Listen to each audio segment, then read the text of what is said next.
एक लंबे समय पहले एक गांव में रत्नदीप और रानी नामक पति पत्नी रहते थे। रत्नदीप खुद के होटल में डोसा तैयार करके बेचता था। वो डोसा बनाता था और उसकी पत्नी सबको वो परोस के उनसे पैसे लेती थी। रत्नदीप सिर्फ स्वादिष्ट डोसा ही नहीं बनाता था, बल्कि उन्हें बहुत ही कम दाम पे बेचता था। इस कारण गांव के सारे लोग उसी के पास आके डोसा खरीद के खाते थे। वो एक अच्छा इंसान था और सबकी मदद करता था, लेकिन उसकी पत्नी लालची थी। उस गांव में उसके हाथ का अंडा डोसा बहुत प्रसिद्ध था, क्योंकि उसकी ही तरह और कोई अंडा डोसा नहीं बना पाता था। इतना ही नहीं, उस डोसा को कम दाम पे बेचने पर सभी वही आते थे। उसके पत्नी को डोसा को कम दाम पे बेचना बिल्कुल अच्छा नहीं लगता था। इतना ही नहीं, गांव में कोई भी उसके पति की तरह डोसा नहीं बना पाएगा, इस बात का उसे बहुत गर्व था। एक दिन जब रत्नदीप डोसा बना रहा था, उसे कुछ दूरी में एक बूढ़ा आदमी बैठे हुए और कामते हुए दिखाई देता है। अरे रे, दिखने में बहुत बूढ़ा है, पता नहीं कि उन्होंने कुछ खाया भी। ऐसे सोचकर उनके पास जाता है। भाई साहब, आप यहाँ क्या कर रहे हो? बेटा, चलने की ताकत नहीं होने के कारण यहाँ थोड़ी देर रुक के जाने के लिए बैठा हूँ। आपको देख के लग रहा है कि आपने शायद कुछ नहीं खाया। मेरे साथ आइए, बगल में ही मेरा होटल है, कुछ खा के जाइए। मगर मेरे पास पैसे नहीं है बेटा। पैसे देने की कोई जरूरत नहीं है, होटल मेरा ही है, आप बस मेरे साथ आओ। ऐसे कहके उस बूढ़े आदमी को उसके साथ अपने होटल लेके बिठाता है। वो गरम गरम डोसा बना के उसके पत्नी को उनको परोसने के लिए कहता है। उसकी पत्नी को वो करना अच्छा नहीं लगने के बावजूद उस बूढ़े आदमी को डोसा परोसती है। भूखा रहने के कारण वो बूढ़ा आदमी डोसा को जल्दी जल्दी खा लेता है। उस आदमी को ऐसे खाते हुए देख रत्नदीप उसके लिए पानी लेके आता है। मेरे भूखे पेट को तुमने भरा है, इसके बदले में मैं मेरे पास की छोटा सा तोहफा तुम्हें देना चाहता हूँ बेटा। आपको कुछ भी देने की कोई जरूरत नहीं है भाई साहब, मेरी खुशी के लिए तो स्वीकार करो बेटा। ऐसे बोल के वो बूढ़ा आदमी उनको डोसा बनाने के लिए एक तवा देके वहां से चला जाता है। उस आदमी के जाने के बाद उसकी पत्नी उसके पास आकर कहती है, क्यों जी, पहले तो आप सबको कम दाम में डोसा बेच रहे हैं और ऊपर से आप रास्ते में जाते हुए अनजान लोगों को बुला के उन्हें मुफ्त में खिला के भेज रहे हो। इससे क्या कोई लाभ है?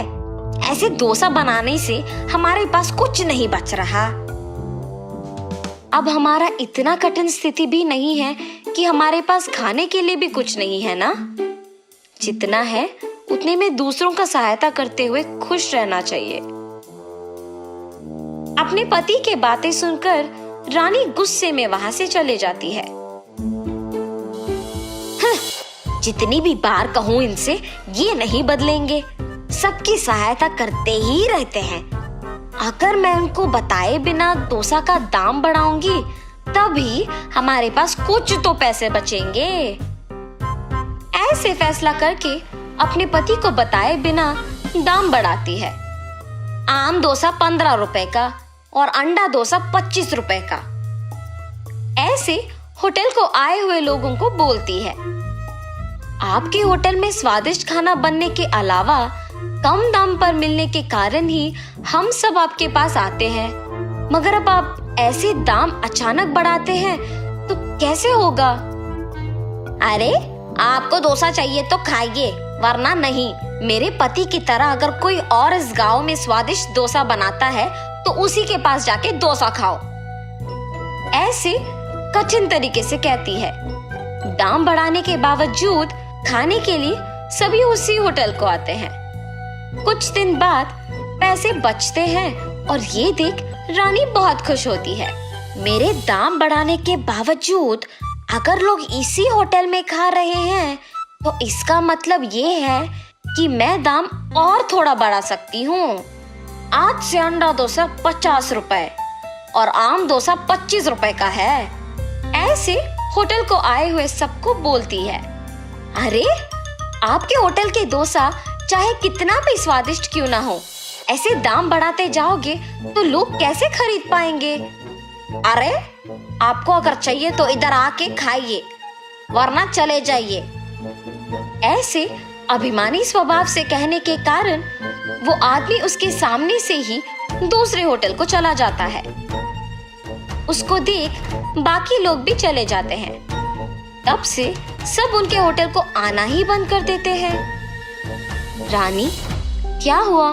कुछ दिनों से कोई भी होटल को नहीं आ रहा। हमारे जैसे और दूसरा कोई भी डोसा नहीं बना सकेगा, इसीलिए कभी ना कभी उन सबको लौट के आना ही पड़ेगा। मेरी पत्नी की लालच के बारे में तो मुझे पता ही है। या तो उसने होटल को आए हुए लोगों को कुछ कहा होगा, या फिर क्या मुझे बताए बिना उसने दाम बढ़ा दिया होगा। ऐसे सोच के कुछ नहीं कहता है और वहां से चला जाता है। ऐसे बहुत दिन बीतने के बाद सभी उसके होटल के बजाय उसके सामने के होटल को जाते हैं। मेरे लालची स्वभाव के वजह से ही मैंने दाम बहुत ज्यादा बढ़ा दिया और अभी सारे लोग हमारे होटल के बजाय सामने वाले होटल को जा रहे हैं। ऐसे सोचकर दुखी होती है। उसको ऐसे दुखी देख उसका पति उसके पास आकर पूछता है, कम से कम अब तो सच बोलो, लोग हमारे होटल क्यों नहीं आ रहे हैं? ऐसे पूछने पर रानी अपने पति को सब सच बता देती है। देखा तुमने, तुम्हारे लालच की वजह से हमें क्या भुगतना पड़ रहा है। कम से कम तुम्हारा स्वभाव अब बदलो और हमेशा की तरह वही दाम लगाओ, तभी हमारे पास सारे ग्राहक आ जाएंगे। आइंदा मैं ऐसे कभी नहीं करूंगी। अब सब आप ही की मर्जी। रत्नदीप अगले दिन से उसी दाम पे डोसा बना के बेचने लगता है। आम डोसा सिर्फ 10 रुपए का और अंडा डोसा सिर्फ 15 रुपए का। ऐसे जोर जोर से चिल्लाने पर उसके सारे ग्राहक सामने के होटल से उसके होटल वापस आ जाते हैं। ऐसे कुछ ही दिनों में वापस होटल भीड़ित रहने के कारण डोसा बनाने में देर लगता है। इसीलिए रत्नदीप फैसला करता है कि एक और तवा खरीदने की आवश्यकता है। अरे हाँ, उस बूढ़े आदमी का दिया हुआ तवा तो है ही। ऐसे सोच के अंदर जाके उस तवे को बाहर लेके आता है। उसमें एक डोसा बनाते ही वो एक डोसा बहुत सारा डोसा बन जाता है और ये देख वो आश्चर्यचकित रह जाता है। हाँ, ये क्या माया है? रानी, रानी, एक बार इधर आओ। हाँ जी, क्या हुआ? ये देखो तो सही। ऐसे उसके भी सामने उस तवे पे डोसा बनाता है और तुरंत वो कई डोसा बन जाना देख वो भी दंग रह जाती है। ये कौन सा जादू है जी? एक डोसा कई डोसा में बदल रही है। तुम्हें वो बूढ़ा आदमी याद है? उसी का दिया हुआ तवा है ये।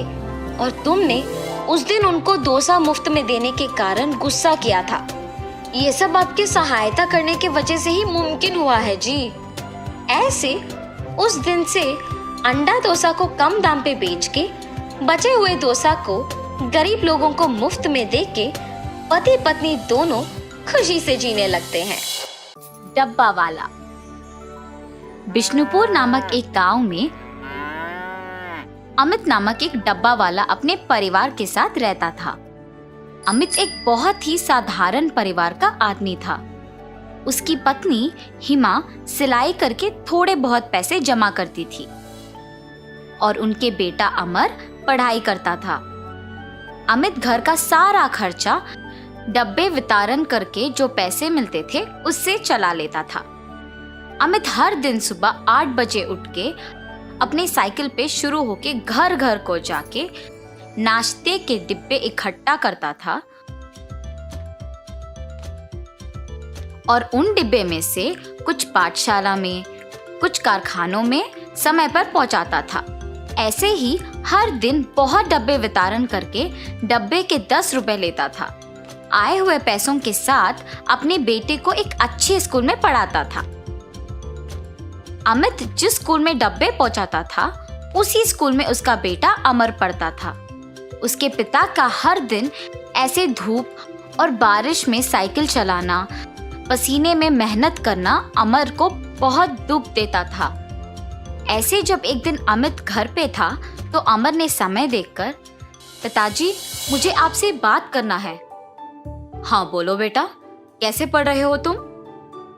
मैं अच्छा पढ़ रहा हूँ पापा, आपसे कुछ बात करना चाहता हूँ। बोलो बेटा। पापा, आप मेरे लिए और मेरे स्कूल के फीस के लिए बहुत मेहनत कर रहे हैं।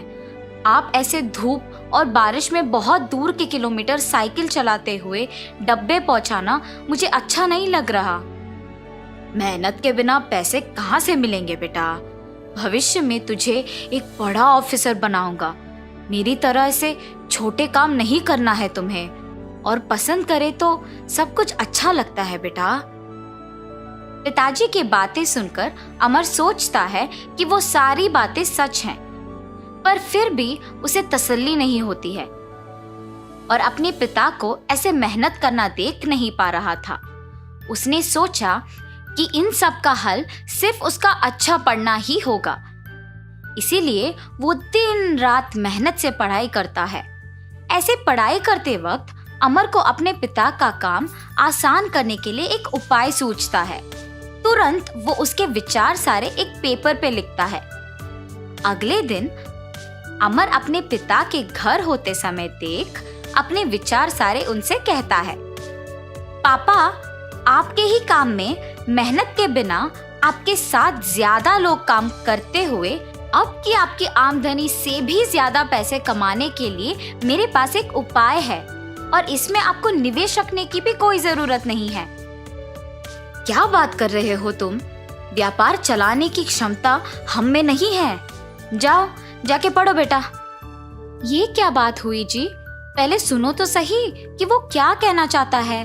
अगर वो ये कह रहा है कि निवेश के बिना ज्यादा पैसे कमाने का उपाय है, और वो भी इतने छोटे उम्र में, आपको तो खुश होना चाहिए ना। मेरी बात तो सुनिए पिताजी, सच्ची में ये मुमकिन है। ठीक है, बोलो, मैं भी अब तो जानूं ये कैसे मुमकिन है। और ऐसे अमर अपने पिता को उसके विचार बताना शुरू करता है।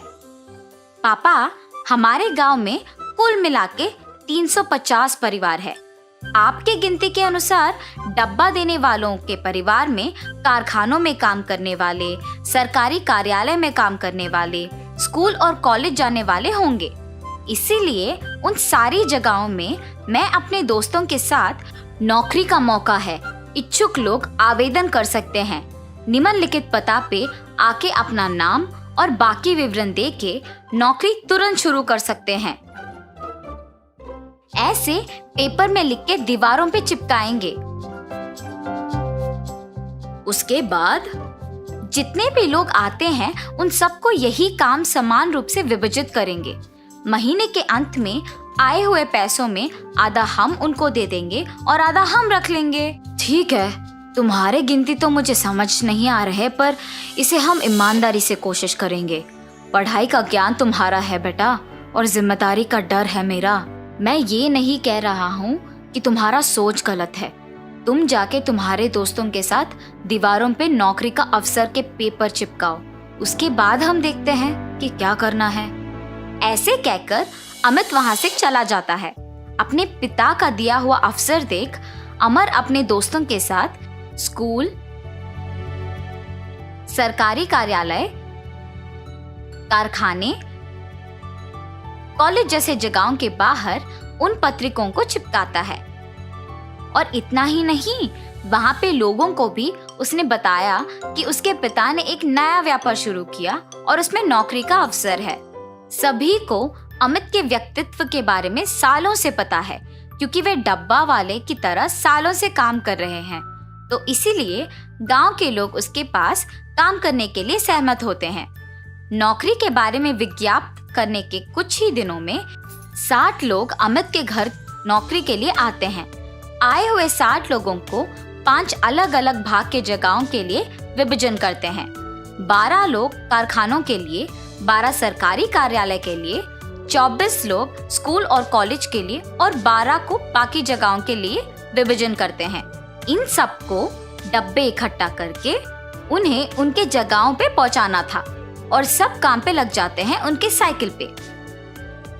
पहले महीने बाद डब्बा बेचने वाले परिवार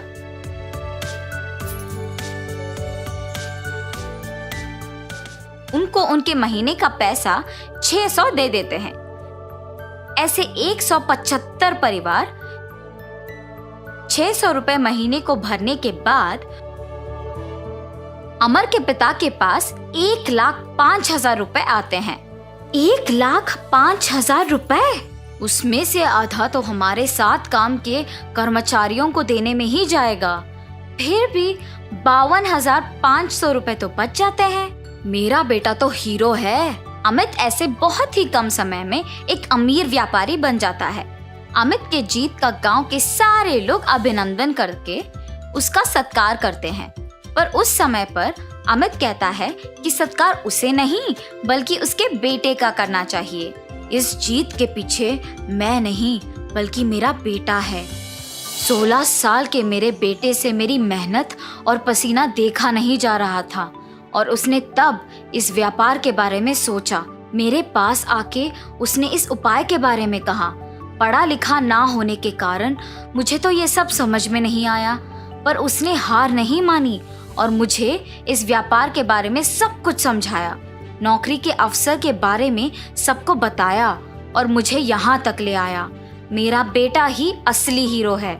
ऐसे कहकर अमर का सत्कार करता है अमित। तो इस कहानी का नैतिक अच्छे विचार सोचने के लिए उम्र की कोई जरूरत नहीं होती है। अगर अपने मन में कुछ ठान ले और कृषि करे तो सफलता जरूर मिलेगी। दूध वाला। बिकनूर नामक एक नगर में रहता था एक राजा चंद्रसेना। उसका मंत्री कबीर सिंह उसके दूध का कारोबार संभालता था। उन्होंने बहुत सारे स्वस्थ गायों को पाला जो अच्छा और गाढ़ा दूध देते थे। ये दूध सारे गांव में बेचा जाता था।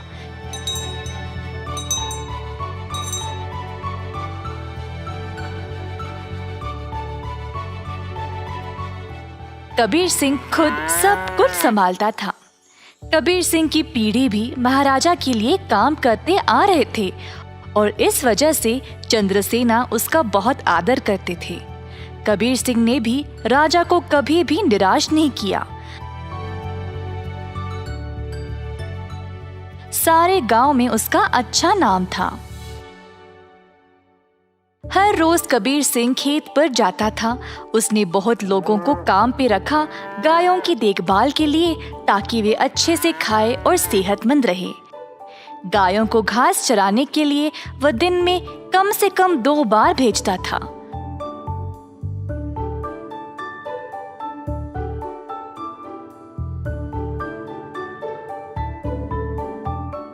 वह हमेशा ध्यान रखता था कि दूध साफ सुथरा रहे।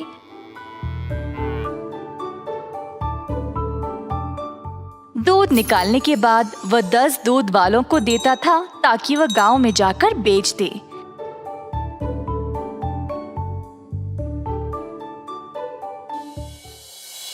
दूध वाले कबीर सिंह को पैसे देते थे और कबीर जाकर चंद्रसेना को। चंद्रसेना ने देखा कि कैसे कबीर ईमानदारी से काम करता था और उस पे पूरा भरोसा रखा। महाराज कबीर के साथ अच्छा बर्ताव करते थे और कबीर राजा के बारे में भी अपनी बहनों को बताया करता था। एक दिन जब कबीर घर वापस आया तो उसने अपने बहनों को बहुत गुस्से में और परेशानी में देखा। क्या बात है, तुम सब इतने गुस्से में क्यों हो? हम तीनों की उम्र हो गई है शादी के लिए, पर क्या फायदा, शादी के लिए पैसे ही नहीं है। कपड़े और गहनों को छोड़ो, हमारे पास खाने पीने के लिए पैसे काफी नहीं है। मैं तुम लोगों के लिए ही इतना मेहनत करता हूँ, अगर इससे भी खुश नहीं हो तो मेरी सारी मेहनत ही बेकार हो रही है। आप तो महाराजा के मंत्री हो ना, पर आप अपनी आमदनी किसी भी जरूरतमंद को दे देते हो। और आप दूध का कारोबार भी संभाल रहे हो ना अकेले, उसमें भी कोई मुनाफा नहीं मिल रहा है आपको। ऐसा क्यों? शायद हमारी कोई फिक्र नहीं है इसीलिए। तीनों बहनें रोने लगी और कबीर को बहुत बुरा लगा। अब तुम सब मत रो, मुझे बर्दाश्त नहीं होता। अब बोलो मैं क्या करूं? मैं वही करूंगा। वैसे आपको ज्यादा कुछ करने की जरूरत नहीं, आप दूध का सारा कारोबार संभालते हो ना। अगर आप उसमें थोड़ा पानी मिलाकर बेचोगे तो आप ज्यादा बेच पाओगे। हाँ, और अधिक दूध से आप ज्यादा मुनाफा भी कमा सकते हो। पर ये तो धोखा हुआ, मैं राजा के साथ ऐसा नहीं कर सकता। कबीर सिंह ने ऐसा करने से मना कर दिया था, पर उसकी बहनों ने उसको भावुक करके जैसे तैसे उससे ये काम करवा ही दिया। कबीर सिंह अक्सर कमाए गए पैसे राजा को देता था और बाकी के पैसे अपनी बहनों को देने लगा। मुझे ऐसा करना नहीं पसंद, ये आखिरी बार है, इसके बाद मुझे ये सब करने के लिए नहीं बोलना। कबीर की बातें सुनकर बहनों ने उसको पैसे वापस किए और घर छोड़कर जाने का नाटक करने लगी। कबीर के पूछने पर तीनों ने धमकी दी कि वे घर छोड़कर चले जाएंगे। मजबूर होकर कबीर को उनकी बात माननी ही पड़ी। कमाए गए पैसे राजा को देकर अधिक पैसे अपनी बहनों को देने लगा। ये सिलसिला कई दिनों तक चलता रहा। कुछ ही समय में कबीर की बहनें नए नए साड़ियां और गहने खरीदने लगे और अच्छा खासा खाने भी लगे। उनकी जिंदगी ही बदल गई। घर पर बैठे बिना तीनों सज धज के बाहर घूमने लगे, सबके आगे दिखावा करने के लिए।